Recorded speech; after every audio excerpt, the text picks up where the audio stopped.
Welcome to Lecture 10 for Chemistry 141. We're going to Now, when we have more than one sublevel within an n level, so we have different values for L, previously what we did is we calculated a single energy for a single n level. So we looked at what's the energy of the n equals 1, what's the energy for the n equals 2, what's the energy for n equals 3, etc. But as it turns out, what we end up with is that the different sublevels, or the different subshells, so S, P, D, and F, etc., they actually have different energies within the same level. And the order that they go in is that the lowest of those energies is the s orbital, the next lowest is the p orbital, the next lowest is the d, and the next lowest is the f. So within a given n level, the s is always the lowest, the p is next lowest, the d is next lowest, and the f is the highest of those four. The overall energy that we were calculating for that n level is actually a weighted average of all of those different sublevels. Now, any orbitals within the same sublevel have the same energy. What that means is that even though the s is higher than the p, all of the p orbitals have this exact same energy. All of the d orbitals within a subshell have the same energy. So we call these degenerate orbitals. In chemistry terms, when we say an energy is degenerate, it means that it has the same energy. So as an example, the px, the py, and the pz, three different orbitals with an L equal to 1, they all have the exact same energy. Now, why does this splitting happen? Well, it occurs as a result of penetration and shielding. So we can look at how energy of the orbitals interacts with the nucleus. And the closer an electron within an orbital is to the nucleus, the lower its energy, because the stronger attraction it's going to have to the positive charge in the nucleus, given that the electron is negative. And this just follows Coulomb's law. Okay, the more attraction that is felt, the more stable something is, and the lower the energy is. Now, as far as penetration, what that means is if we look at these different nodes that we saw in the previous lecture, we see that the 1s here is closest to the nucleus, has the highest density closest to the nucleus, so it's going to be lowest in energy. But why does the 2p have a higher energy than the 2s? Well, it has to do with the penetration of the 2s. Even though we see that the maximum radial probability for the 2s is farther away than the 2p here, we also see that the 2s has that little node in here, has that small maximum here very close to the nucleus before it has the node down here. This penetration into the 1s region here of the 2s gives that 2s orbital some electron density close to the nucleus, which lowers its energy. So as a result, the 2s orbital has a lower energy than the 2p. We can expand that also to the n equals 3 orbitals, and again we see that the 3s maximum is farther out than the 3p, which is farther out than the 3d. However, because of penetration, the order of energy is actually the 3s is lower than the 3p, lower than the 3d. The 3s has two areas of penetration here that bring its electrons closer to the nucleus, and the 3p has this one area of penetration that's closer than the maximum of the orbital itself. And so that penetration, that small probability of finding electrons close to the nucleus, lowers the energy of the 3s below the 3p and the 3p below the 3d. It's a weird concept. So let's look at the concepts of penetration and shielding a little bit more. So for penetration, what this means is that the radial distribution of electron for these higher energy orbitals shows some electron density close to the nucleus. And again, this is because of all of those different nodes. That sine wave that governs the radial probability gives us some density really close to the nucleus, even though the maximum is far away. So what this does is lowers the energy of that orbital more than expected. And what shielding means is shielding is like a screening of the outer electrons by inner electron clouds. And so something that's farther away from the nucleus doesn't really feel the full power of the nucleus because you can think of it as being blocked by those inner electrons, and so they don't feel the full nuclear charge. And we end up looking at something that's called Z effective. And Z, of course, remember, is the total number of protons within the nucleus. And an outer electron may not feel all of that positive charge because it's being blocked by those inner electrons. We'll discuss Z effective later in the chapter. What all this leads to is a different filling order than we would expect as far as how orbitals fill in with electrons. We can't just say, well, the 1s goes, and then the 2s and the 2p, and then the 3s, 3p, 3d, and then the 4s, 4p, 4d, 4f, etc. So, and the reason for this is because of the effects of penetration and shielding, the outer sublevels, such as d's and f's, to some extent p's, go up in energy higher than the average n level, and the inner sublevels, such as n's and sometimes p's, go down in energy. And what this causes is we get areas of overlap between the n levels. So we may have, well, what we'll see here in a moment is that we actually have a 4 subshell, so the 4s subshell is lower in energy than the 3p. So let's take a look and see how electrons fill in, and they fill in according to energy. Here we go. So our very bottom orbital here is our 1s, lowest in energy, and then we have our 2s, then our 2p's, change my colors here, and then we've got our 3s, so everything is going in order here. Our 3p's are the next lowest in energy, but then the next lowest energy here is the 4s. We see that the 4s is lower than the 4p's and the 4d's, and once the 4s is filled, then the next lowest energy is in fact the 3d's, followed by the 4p's, followed by the 5s, followed by the 4d's. So things start filling in an order different than what you would expect. We'll learn some tricks as we go along to show how we can use the periodic table to help us fill in these energy levels. And what the Aufbau principle is really looking at is building up of the electrons in the orbitals in an atom. And essentially what this means is that when we're putting our electrons into the orbitals of an atom, we can't just put them in any order, and we can't just put any number of electrons that we want into a particular orbital. As it turns out, electrons will always go into the lowest energy orbital available, and each orbital can only hold a certain number of electrons. And so it's something we always have to keep in mind when we're adding our electrons into an atom. Now, when electrons are in their lowest possible energy arrangement, this is what we call a ground state. And what this means is that there's no empty locations in a lower energy than we have electrons placed in the atom. And so again, we call this a ground state. If we have electrons in a higher energy than what's available, then we call that an excited state.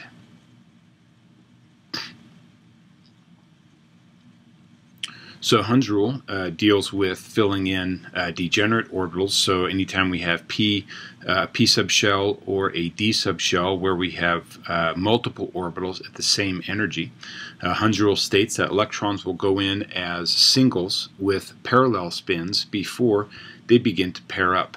And the reason for this is that there is a repulsive interaction between electrons that are in the same orbital. And anytime you have a repulsive interaction, the energy of the atom is going to go up, and Mother Nature always wants to have energy as low as possible. So this is why they go in as singles. So if we look at carbon here, it has the electron configuration of 1s2, 2s2, 2p2, and this is because carbon has 6 electrons, and the 1s fills in first, and then the 2s, and then if we have any left, they go into the 2p there. And so we see that we've got our 1s filled, our 2s filled, and then in the 2p, we take those 2 electrons and put them in as parallel spins, meaning that they are both either spin up or both spin down. It's kind of convention to use the spin up first. And notice that we've got these 2 electrons here in 2 separate orbital locations. And if we had an additional electron for the next atom, then we would put it here before we begin to pair up. So just kind of a brief summary of how we're filling in these things, because we do quite a few electron configurations as we go. Electrons always fill in order of lowest energy, and if we look at the order of electron filling, it goes 1s, 2s, 2p, 3s, 3p, 4s, 3d, 4p, 5s, etc. It seems like an awful lot to have to try to memorize. We'll learn a trick at the end of today's lecture that shows a little bit different way of doing that. So another part of the summary is an orbital itself can hold no more than 2 electrons, so 1 spin up and 1 spin down, and that means that each subshell can hold, for an s subshell with 1 orbital, it can hold 2 electrons. P orbital, or P subshell rather, has 3 orbitals, and it can hold 6 electrons. Your D subshell has 5 orbitals, and that can hold 10 electrons. An F subshell has 7 orbitals, and that can hold 14 electrons. Now for each of these, the number of orbitals contained in each of these subshells is equal to the number of m sub L values present in that particular that subshell. And then the last part is when degenerate orbitals are filling, electrons will occupy orbitals singly with parallel spins before pairing up with opposite spins. So just as a couple of examples here, we've got beryllium and boron. There we see beryllium with 4 electrons, so we go 1s2 and 2s2. So we then have our orbital diagram there. Boron, 5 electrons. We fill the 1s, fill the 2s. We've got that 1 electron going into the 2p. We saw carbon already earlier in the slides, so we'll skip that one and go to nitrogen with 7 electrons.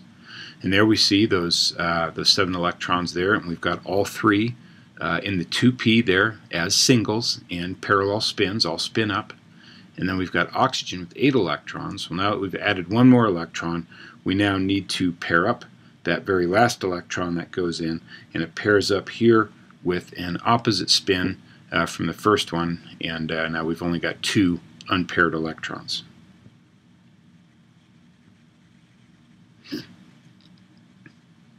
Let's try a couple electron configurations, and the first one we've got is aluminum, and aluminum, when we look on the periodic table, has 13 electrons, so we're going to write that one in as 1s2, 2s2, that's 4 electrons, 2p6, that's 10 electrons, 3s2, it's 12 electrons, and 3p1. So that would be our electron configuration there for aluminum. For phosphorus, phosphorus has 15 electrons, and so we're going to have something very similar. We're going to have 1s2, 2s2, 2p6, 3s2. So now that's got me 12 electrons, and for 15 I can go 3p3. And if we were to do the orbital diagram there for the phosphorus, our 3p would have those 3 orbitals, and we would have 3 parallel spins just like that.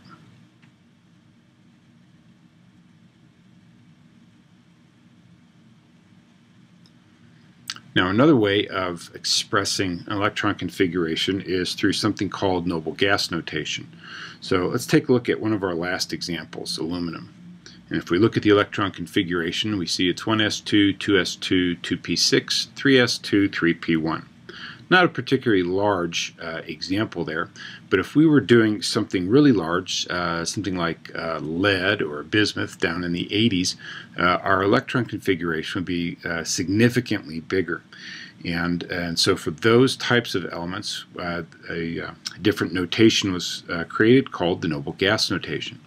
And we see here that the first part of the configuration, the 1s2, 2s2, 2p6 portion, is exactly the same as neon.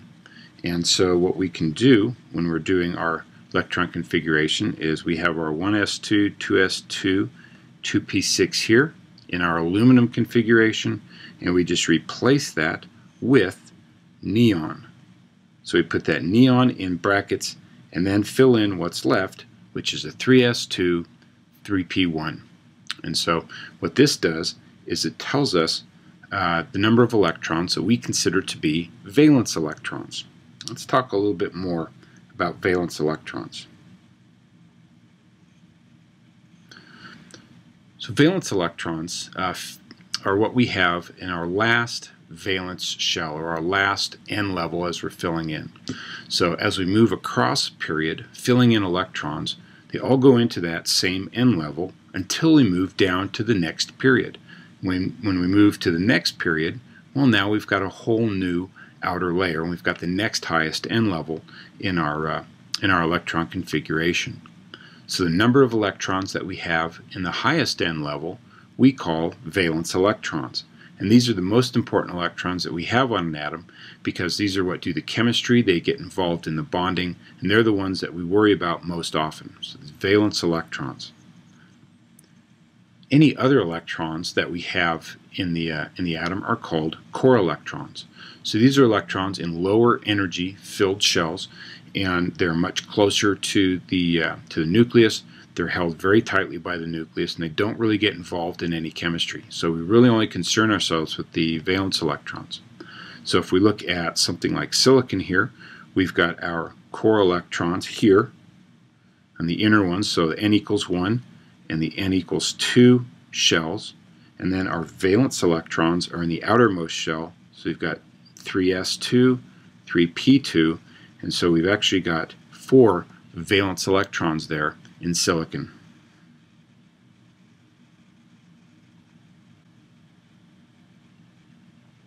Let's take a look at germanium.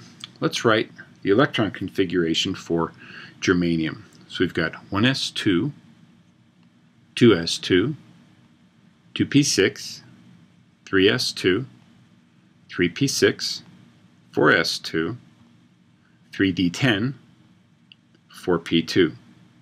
If we look at the number of valence and core electrons, we see something we may not necessarily expect, but we've got our core electrons here. We've got 28 of them. Notice that we include the 3d10 as part of our core electrons. And the reason we do that is because it has an n equal to 3. When we're looking at our valence electrons, we look at the highest n level. The highest n level here is n equal to 4, and so that's why only these guys here are my valence electrons. So I've got 2 in the 4s, 2 in the 4p, so germanium here has only 4 valence electrons.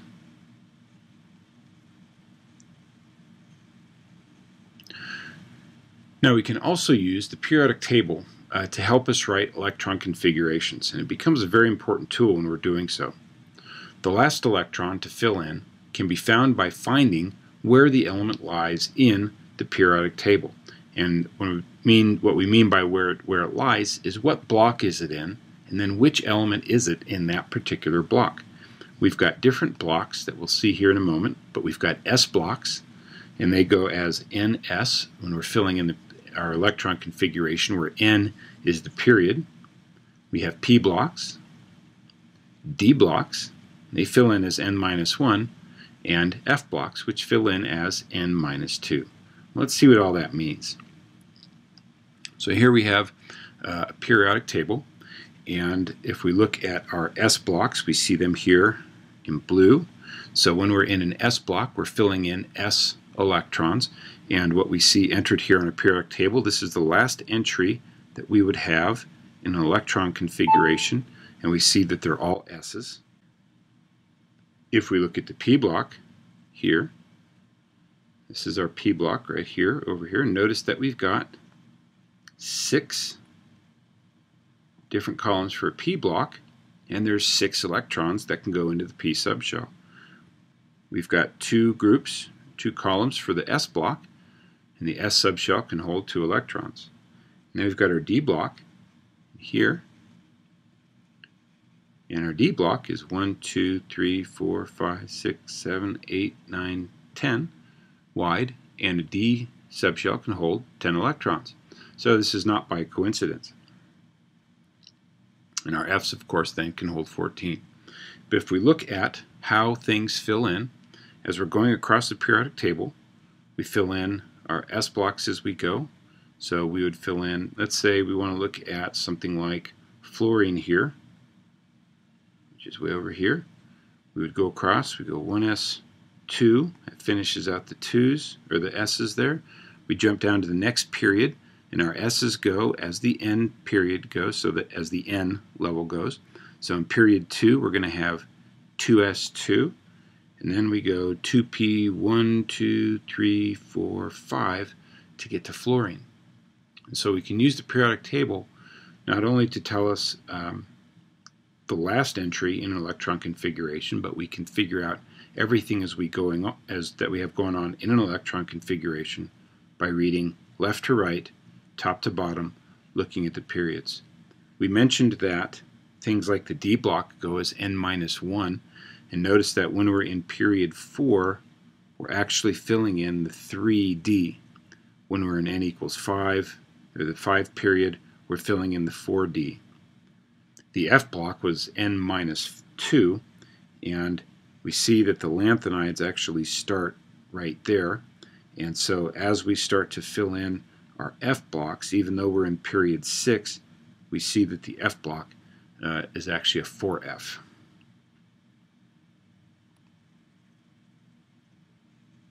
Let's take a look at some examples here. And so if we're looking at chlorine, we can do a couple of different things. We can use noble gas notation, and here we see for noble gas notation we find our previous noble gas, not the closest noble gas, but the previous noble gas. Okay, so we could say neon, so let's just write neon here, and then we have what's left. We've got 3s2, and then we come across and we've got 3p5 to get to chlorine. Okay, so our electron configuration would be neon, 3s2, 3p5. Or if we wanted to go all the way across, we would have 1s2, 2s2,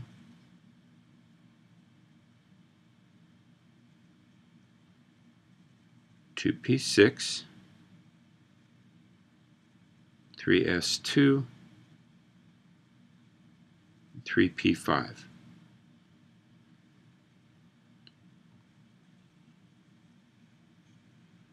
Look at another example here, selenium. If we go with our noble gas notation, we've got argon here. So let's just put that in our brackets here. So we have argon. And then as we come down here, we've got 4s2. We come across here and we've got 3d10. And then we've got 4p4. So we look at the period number, the block number, and which element we have in that block. Okay, so lots of different ways of writing electron configurations. Easiest way to get used to doing them is lots of practice. Well, that finishes out Lecture 10. I hope you found the lecture capture useful, and if you got any questions, give us a call.